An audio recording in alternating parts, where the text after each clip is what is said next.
Hello biology aspirants. मैं next video के साथ फिर से आ गई हूँ।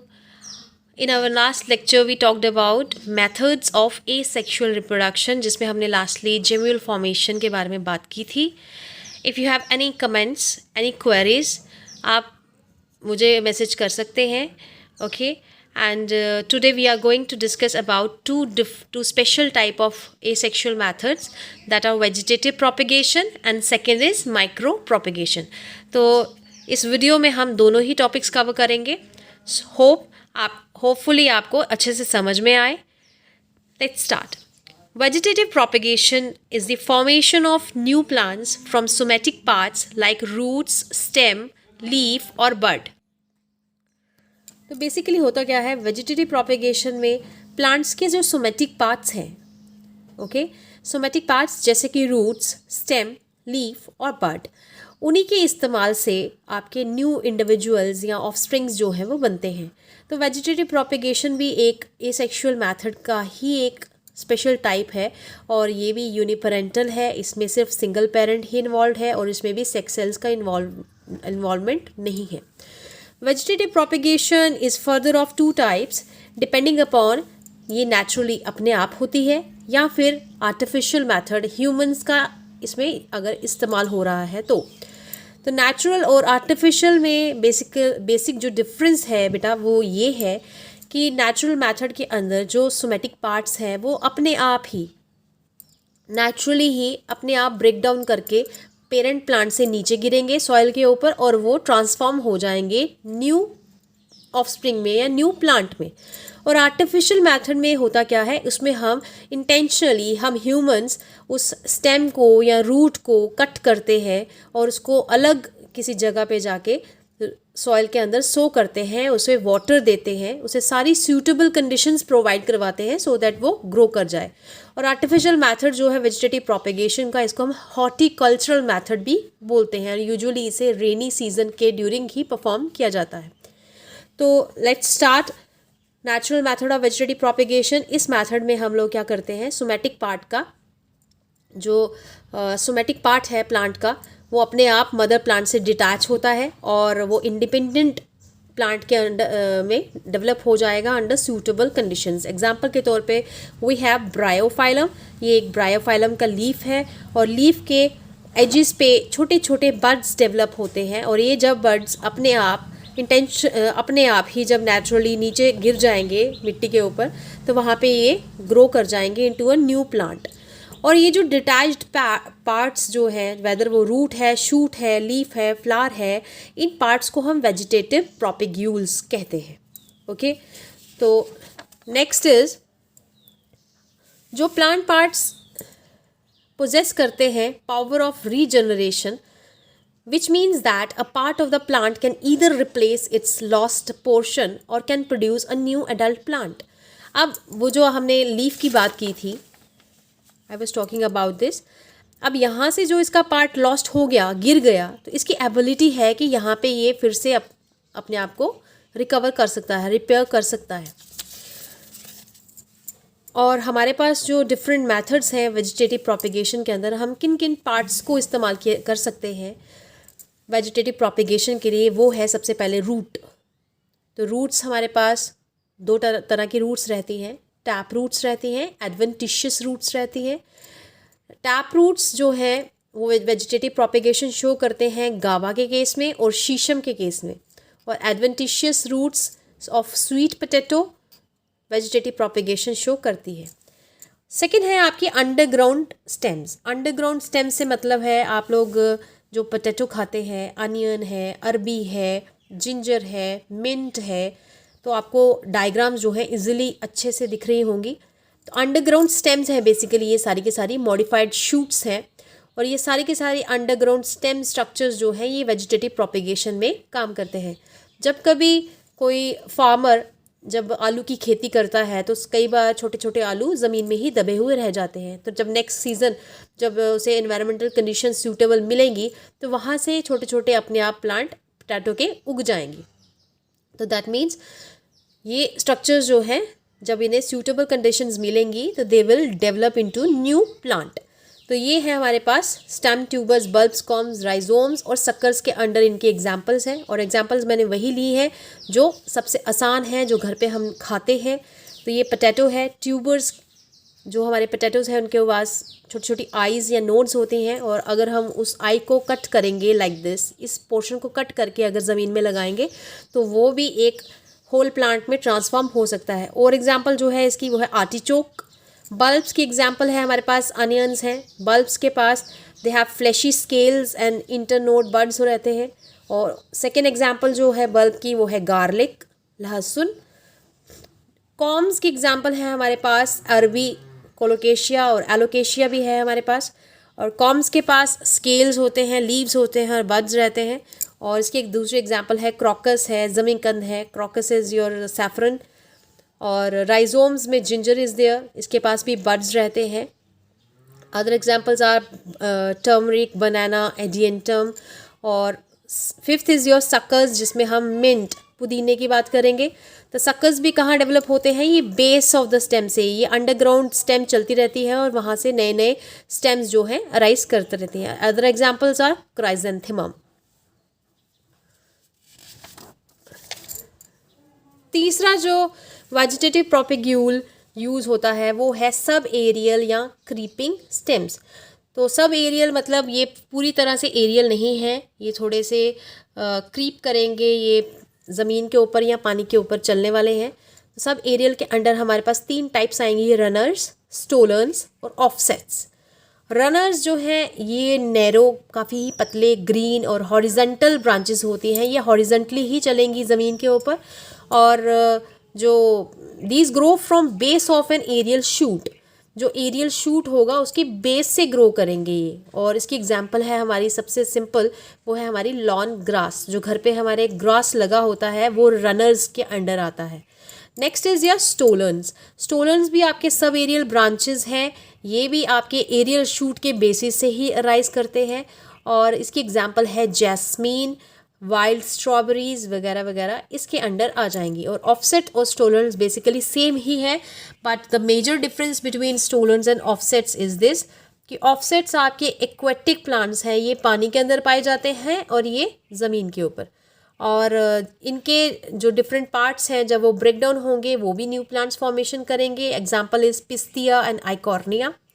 तो ये है आपके सब एरियल और creeping stems. Fourth is aerial shoots. तो एरियल शूट्स आपके प्रेजेंट बेसिकली होते हैं, इसकी बेस्ट एग्जांपल है शुगर केन। और शुगर केन क्योंकि एरियल है, हवा में लहरा रहा होता है अच्छे से। एंड ये जो इसकी डिफरेंट सेगमेंट्स हैं, इस वाले पोर्शन को हम बोलते हैं नोड, और 2 नोड्स के बीच में होता है एक इंटर नोड जिसको हम खाते हैं बेसिकली। और इस नोड के ऊपर एक छोटा सा एडवेंटिशियस बर्ड या ये अराइज करता है जब हम इस वाले पार्ट, ये वाला पार्ट जब अपने आप नीचे गिर जाता है, डिटैच होके ज़मीन पे गिरेगा, तब ये न्यू शुगर केन प्लांट में कन्वर्ट हो जाता है या उग जाता है। Next is leaves. तो बहुत सारी लीव्स हैं जो वेजिटेटिव प्रोपेगेशन करती हैं, जैसे कि ब्रायोफाइलम के केस में मैंने आपको बताया था, वो अक्सर इसी मेथड के थ्रू अपने आप को रिप्रोड्यूस करते हैं। 6 इज़ बुलबिल्स। बुलबिल्स एग्जाम्पल है हमारी बेस्ट पाइनएप्पल। पाइनएप्पल का जो स्ट्रक्चर रहता है वो जो थोड़े से तीखे तीखे स्ट्रक्चर रहते हैं, अगर उसे हम कट करें और लगाएं तो वो आ जाएगा आपका आर्टिफिशियल मेथड में। बट समटाइम्स अगर वो खुद गिर के नीचे ज़मीन पे गिरे और वहाँ से एक नया पाइनएप्पल का पौधा उगे, तो दैट आर कॉल्ड बुलबिल्स। और नेक्स्ट इज़ टोरियॉन्स। टोरियॉन्स जो हैं फ्लैशी बर्ड्स हैं, ये एक्वेटिक प्लांट्स में डेवलप होते हैं प्रोपेगेशन के लिए, और इसकी एग्जाम्पल है अचिकुलारिया। तो ये था आपका natural method of vegetative propagation. Artificial method में भी यही किया जाता है, बट जैसे कि मैंने आपको बताया इसमें ह्यूमंस का योगदान है। ह्यूमंस खुद पार्ट्स को लेते हैं, कट करते हैं पीसेस में और उसे खुद मॉइस्ट सॉइल में सो करते हैं। तो बेसिकली ये जो मेथड है आपका, ये हम रेनी या स्प्रिंग सीज़न में ज़्यादा प्रेफर करते हैं, क्योंकि उस टाइम पे जो एग्रीकल्चर कंडीशंस हैं वो बेस्ट सूटेबल रहती है। और इस पे हम स्पेशल वेजिटेटिव ऑर्गन्स का इस्तेमाल कर रहे हैं, जैसे राइजोम्स के केस राइजोम्स का यूज़ हो रहा है, ट्यूबर्स, कॉम्स, बल्ब्स। तो इन्हें कट किया जा रहा है इनटू पीसेस और मॉइस्ट सॉइल में इसको ग्रो कर देंगे, उसे पानी देंगे और इस यहाँ से न्यू प्लांट्स जो हैं आपके वो प्रोड्यूस हो जाएंगे। कटिंग्स का इस्तेमाल करते हैं हम बहुत सारी, हम कई बार लीफ कटिंग्स यूज़ करते हैं। तो कटिंग्स का इस्तेमाल होता है, लीफ कटिंग्स स्नेक प्लांट में, रूट कटिंग्स का यूज़ हो रहा है, लेमन्स जो हमारा नींबू का पेड़ है या फिर इमली का पेड़ है उनके लिए रूट कटिंग्स की यूज़ किया जाता है। स्टेम कटिंग्स किसकी, रोज़ की, ग्रेप की, टी, कॉफ़ी, इनकी स्टेम कटिंग्स की जाती है अगर आपको न्यू प्लांट्स प्रोड्यूस करने हैं। समटाइम्स हम लेयरिंग भी परफॉर्म करते हैं। तो लेयरिंग में बेसिकली होता क्या है, जो प्लांट है, प्लांट की जो सबसे लोअर या बेसल जो शूट होती है उसको थोड़ा सा नीचे बेंड किया जाता है और वहाँ से थोड़ा सा कट लगाया जाता है और उस पर थोड़ी सी मिट्टी डाल देते हैं और आफ्टर सम डेज़ आपको वहाँ पे उस जगह पे रूट्स डेवलप हो जाएंगी। एग्जाम्पल के तौर पे चेरी, ग्रेप वाइन, जैस्मिन, इनकी हम लेयरिंग करते हैं। अगेन इम्पॉर्टेंट मेथड है हमारे पास एयर लेयरिंग, जिसे हम गूटी भी बोलते हैं। और एयर लेयरिंग या गूटी में बेसिकली होता क्या है, एक शूट होती है, एरियल शूट। उस शूट को हम यहाँ से उसका जो बाक वाला पार्ट है वो रिमूव करते हैं और इसके ऊपर हम एक प्लास्टरिंग करते हैं ऑफ ग्राफ्टिंग क्ले की। और ये जो ग्राफ्टिंग क्ले है इसमें होता क्या है, बेसिकली इसमें हे रहता है, भूसा जिसे बोलते हैं, काऊ डंग, क्ले रहती है और इनकी रेशो जो है 1:1:2 की रेशो रहती है। और इस मिट्टी को चढ़ाने के बाद ऊपर से रैप कर दिया जाता है पॉलीथिन के साथ और आफ्टर सम डेज़ आपको इस गर्डल्ड एरिया में से छोटी छोटी रूट्स डेवलप होना शुरू हो जाएंगी। आफ्टर दैट आप इस वाले हिस्से को यहाँ से कट करेंगे और आप इसे कहीं और ग्रो कर सकते हैं। इस प्रोसेस को हम एयर लेयरिंग या फिर गूटी बोलते हैं, क्योंकि ये जो स्टेम है ये अभी भी अटैच्ड है प्लांट के साथ और जब तक इसकी रूट्स डेवलप नहीं हो जाती हैं हम इसे साथ ही रहने देते हैं। और गूटी बेसिकली लीची, लेमन और पोमेग्रेनेट, अनार जो है उसमें परफॉर्म की जाती है। नेक्स्ट और लास्ट मेथड जो है आपका वेजिटेटिव प्रोपेगेशन का वो है ग्राफ्टिंग। ग्राफ्टिंग में बेसिकली होता क्या है, इसमें इट्स ए आर्ट बेसिकली, और इसमें दो प्लांट के पार्ट्स को ज्वाइन किया जाता है। अब वो पार्ट्स आपके सेम प्लांट के भी हो सकते हैं या डिफरेंट भी हो सकते हैं, ओके। और ग्राफ्टिंग बेसिकली ऐसे प्लांट्स में की जाती है जिनकी रूट्स आसानी से पैदा नहीं होती या ग्रो नहीं होती या जिनका एक वीक रूट सिस्टम रहता है। उन केसेस में हम ग्राफ्टिंग को ज़्यादा प्रेफर करते हैं। और ग्राफ्टिंग किस में आज तक की जा रही है वो है मैंगो, एप्पल, पियर, सिट्रस, गावा, रोज़ और रबर प्लांट में।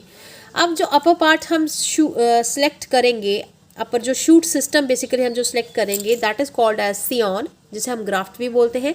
और जो लोअर पार्ट जो रूट सिस्टम हम सेलेक्ट करेंगे that is called as stock. तो स्टॉक और सियॉन को बेसिकली कंबाइन करवाया जाता है, उनको ज्वाइन करवाते हैं और कॉम्प्लीमेंट्री कट्स देने पड़ते हैं सो दैट स्टॉक और सियॉन जो है वो अच्छे से मिल जाए। और जो सियॉन है उसको स्टॉक के ऊपर इस तरह से इंसर्ट करवाना होता है कि जो स्टॉक और सियॉन का जो कैम्बियम पोर्शन है वो दोनों का एक दूसरे के साथ जुड़ जाए अच्छे से और वो एक ही प्लांट की तरह वो ग्रो करें। तो जो यूनियन है बेसिकली उसके ऊपर एक ग्राफ्टिंग वैक्स, यूनियन का मतलब जहाँ पे स्टॉक और सियॉन जहाँ पे जुड़ेंगे उस यूनियन को हम कवर करेंगे एक ग्राफ्टिंग वैक्स के साथ और उसके ऊपर बैंडेजिंग कर देंगे, ऊपर कोई पॉलीथिन पेपर या उससे हम कवर कर देंगे। ग्राफ्टिंग हमें कब पता चलेगा कि ग्राफ्ट जो है हमारा वो सक्सेसफुल हो चुका है, वो चल पड़ा है, जब जो अपर पोर्शन जो सियॉन है वहाँ पे नई ब्रांचेस या न्यू लीव्स या फ्लावर्स आपको अपीयर होना शुरू होंगे। तो आपको पता चल जाएगा कि आपका जो ग्राफ्ट है इट हैज़ बिकम सक्सेसफुल, ये चल पड़ा है। तो हमारे पास डिफरेंट टाइप के ग्राफ्टिंग मेथड्स हैं डिपेंडिंग अपॉन आप किस तरह से उन्हें कॉम्प्लीमेंट्री कट्स देते हैं और उनका यूनियन जो है वो किस तरह से है सियॉन और स्टॉक के बीच में। तो as I have already told you, upper portion is the scion and lower portion is the stock portion basically. अगर आप इस तरह से कट देंगे तो हम उसे टंग या विप ग्राफ्टिंग बोलेंगे। और बेसिकली ये जो कट्स होते हैं ये सेम डायामीटर के होते हैं और कॉम्प्लीमेंट्री कट्स रहते हैं। और अगर आप इस तरह से कट देंगे वेज शेप और एक वी शेप कट देंगे तो हम उसे वेज ग्राफ्टिंग बोलेंगे अगर आप इस तरह से एक जो आपका स्टॉक है वो लार्ज डायामीटर का है बट आपके जो सियॉन है वो स्मॉल डायामीटर्स के हैं, तो इस तरह के अगर आप स्लिट कट्स दे रहे हैं हम उसे क्राउन ग्राफ्टिंग बोलेंगे। और अगर इस तरह से आप side wise V shape cuts दे रहे हैं और जो आपका सियॉन है उसे आप ऑब्लिक या वेज कट्स दे रहे हैं तो हम उसे साइड ग्राफ्टिंग बोलेंगे। And if this type of approach is used जिसमें हम दो इंडिपेंडेंट, एक अलग प्लांट है एक अलग प्लांट है, इन दोनों की कैम्बिया को इस तरह से हम ज्वाइन कर रहे हैं, that is called as approach grafting. तो एक और टाइप की ग्राफ्टिंग भी है इसमें, बड ग्राफ्टिंग। बड ग्राफ्टिंग में करते क्या है, बेसिकली जो सियॉन है उसको हम एज अ बड, एक छोटा सा बड के फॉर्म में ही लेते हैं जो कि एक सुपीरियर वैरायटी का ही लिया जाता है हमेशा। बड के पास भी कैम्बियम रहता है और उसके पास स्मॉल पोर्शन ऑफ बार्क भी रहता है।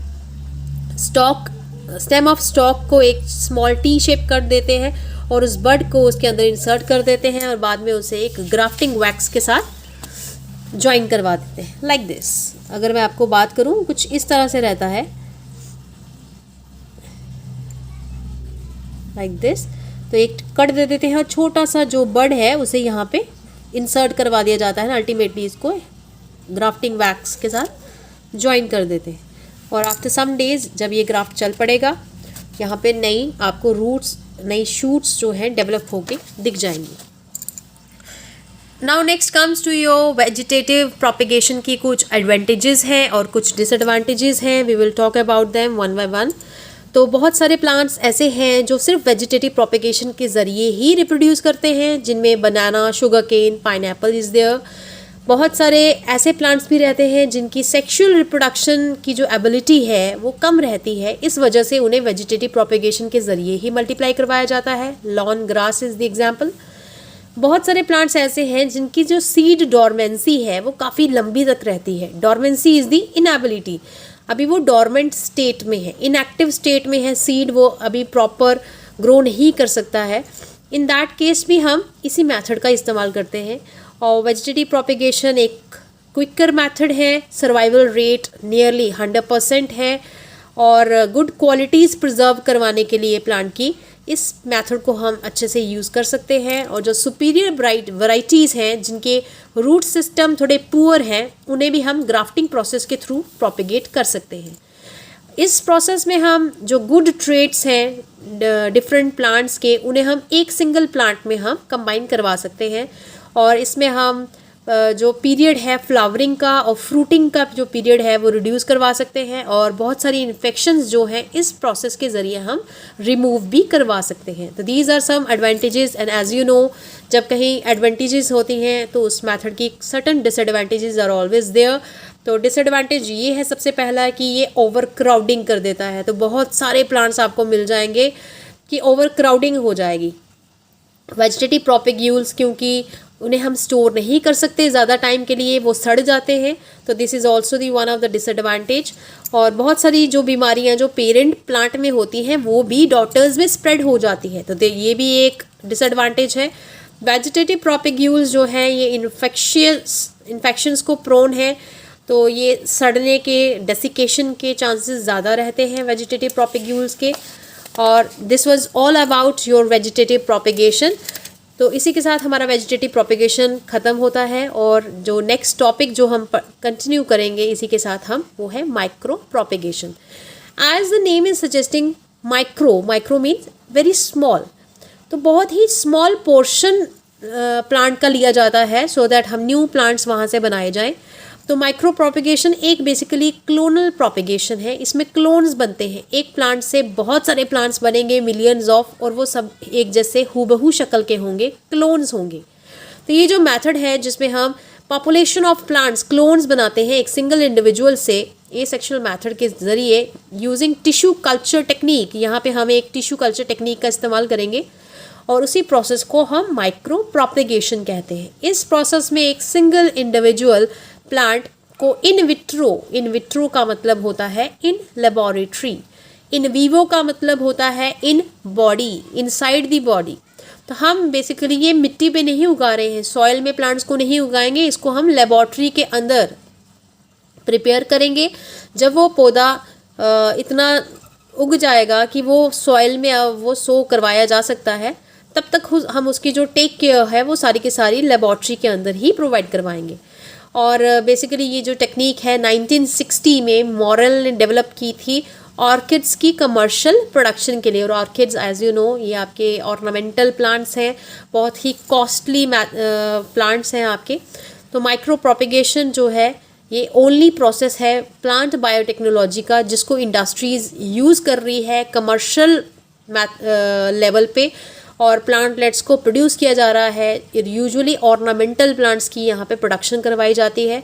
बहुत सारे प्लांट्स हैं जैसे कि टीक है, बनाना है, बैम्बू है, इनकी भी प्रोडक्शन जो है इस मेथड के ज़रिए आपकी जो इंडस्ट्रीज़ हैं, प्लांट इंडस्ट्रीज़ हैं, वो करवा रहे हैं। तो बेसिकली हमारे पास यहाँ पे 4 स्टेप्स रहते हैं माइक्रो प्रोपिगेशन के। सबसे पहला स्टेप है selection and establishment of aseptic cultures.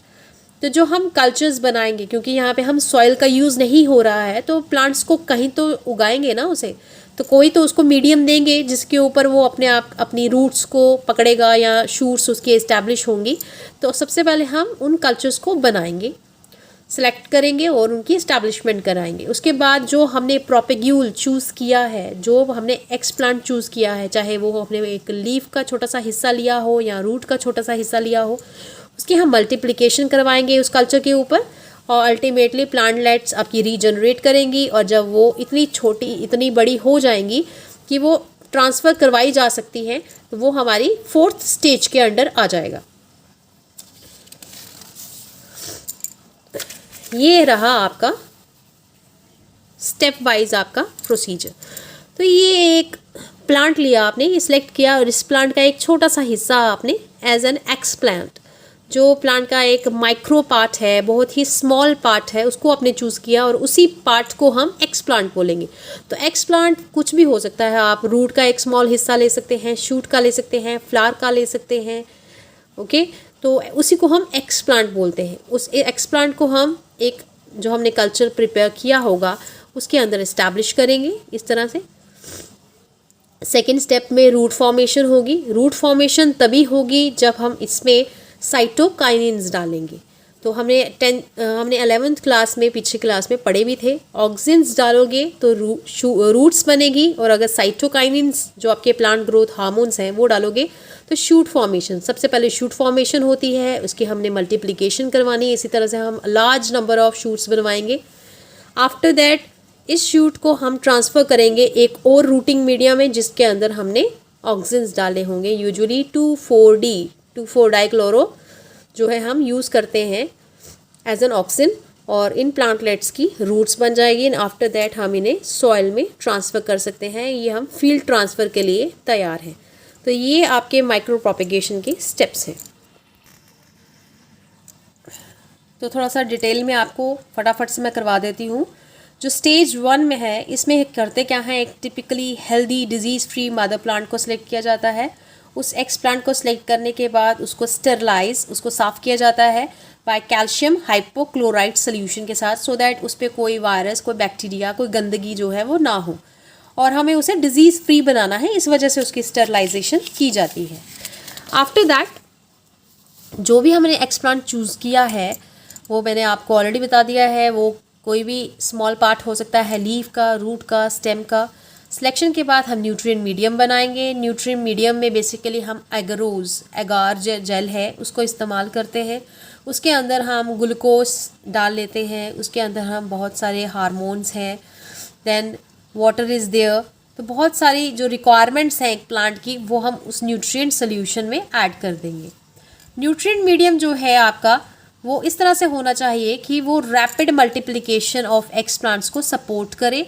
और अगर आप शूट फॉर्मेशन करवाना चाहेंगे तो medium should not contain auxin, तो उसमें ऑक्सिन्स नहीं होने चाहिए। मैंने आपको ऑलरेडी बताया। तो क्या डालने हैं हमें, साइटोकाइनिन्स डालने हैं।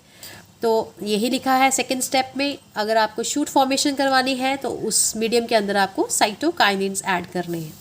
आफ्टर दैट रूट्स के लिए आपको ऑक्सिन्स ऐड करने हैं एंड उसको लो लाइट के अंदर रखना है कल्चर्स को, और जब उसकी रूट्स डेवलप हो जाएंगी उन्हें पॉट्स में ट्रांसफ़र करेंगे और उन्हें अडेप्टेशन के लिए एटमॉस्फेयर में एक्सपोज करेंगे, और फाइनली उन्हें हम ग्रीन हाउसेस से निकाल कर फील्ड्स में ट्रांसफ़र करने के लिए तैयार करा देंगे।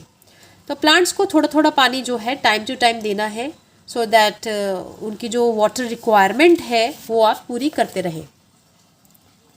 लास्ट जो है आपका, that is your advantages of micro propagation. Obviously vegetative propagation के कंपैरिजन इसकी बहुत सारी एडवांटेजेस हैं, क्योंकि एक छोटे से एक्स प्लांट से, एक बहुत स्मॉल एक्स प्लांट से आपको 10⁻⁶ प्लांट्स पर ईयर जो है एक सिंगल एक्स प्लांट से आप जनरेट करा सकते हैं। हाई मल्टीप्लिकेशन रेट है, और आपको कन्वेंशनल मेथड की कोई ज़रूरत नहीं है, आपको सीज़न के ऊपर डिपेंड करने की ज़रूरत नहीं है कि रेनी सीज़न है या स्प्रिंग सीज़न है उसी में परफॉर्म करानी है, और ये साल के किसी भी टाइम पे आप परफॉर्म करवा सकते हैं। और माइक्रो प्रोपेगेशन में फंगस, बैक्टीरिया की जो इन्फेक्शंस हैं उसकी प्रॉब्लम नहीं रहती है, क्योंकि जो भी हम एक्सप्लांट यूज़ करते हैं या कल्चर्स के यूज़ करते हैं वो हम सारे के सारे क्लीन या स्टरलाइज्ड यूज़ करते हैं, और कोई चांसेस नहीं रहते हैं कि आपको वायरस वाले या बैक्टीरिया वाले प्लांट्स मिले। तो बेसिकली इस प्रोसेस को हम वायरस फ्री या बैक्टीरिया फ्री प्लांट्स ऑब्टेन करने के लिए इस्तेमाल करते हैं, और हमें ये ग्रेटर आउटपुट भी देता है। तो ये हमारे माइक्रो प्रोपेगेशन और वेजिटेटिव प्रोपेगेशन के नोट्स कंप्लीट हो चुके हैं। नेक्स्ट वीडियो के लिए प्लीज़ मेरा चैनल लाइक, शेयर और सब्सक्राइब ज़रूर करें।